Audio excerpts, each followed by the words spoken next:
OAU graduate named Moradeun has been trending on Twitter after news of her death broke.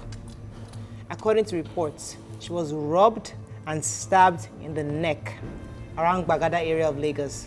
When passers-by rushed her to the hospital, she was left to die because her rescuers could not provide a police report. Now, this news is trending on Twitter and on social media. I would like to hear your thoughts on this because we thought that this has already, this issue of asking for police reports is behind us because the police have repeatedly told us that it is illegal. It has totally been abolished from our laws. You shouldn't demand a police report. Patients are supposed to be treated on the spot.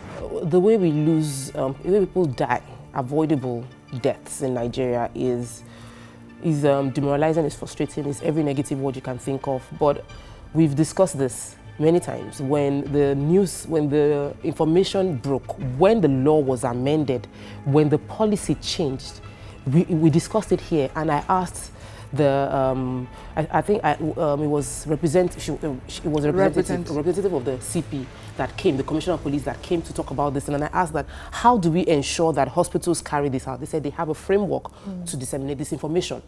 So it is not about making laws. We have many laws. It's about compliance. It's about the information getting out there. I rarely would even blame the hospitals because this is what they know. What they've been told is that you get this documentation before treating this person. They get that information over and over. It was bred into them. In their school, they teach them. It is one of the things they use to protect themselves as an institution, especially being a private hospital. They don't want court cases coming up later in future. But what we should have done as a nation is to inform everybody in the staff, every staff in the health sector to know. I understand where you're in a country, you need to follow the laws, but sometimes I just feel that we're human beings and I see a young girl, I see a young girl come in.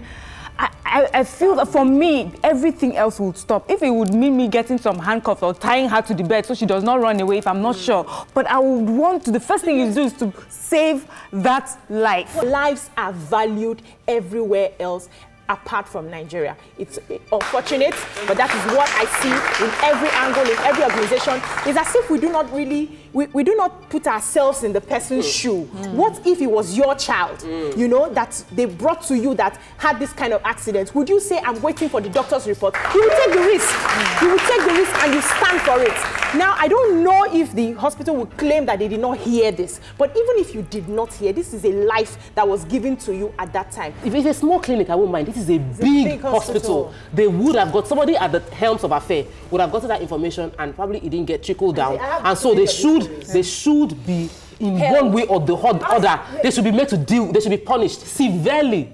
In such a way that it would deter others from letting this kind of thing happen. They must be deterred. I think Nigeria has recognized that these things will happen, and that's why this law was made. So indeed, as you have said, this hospital must be held responsible.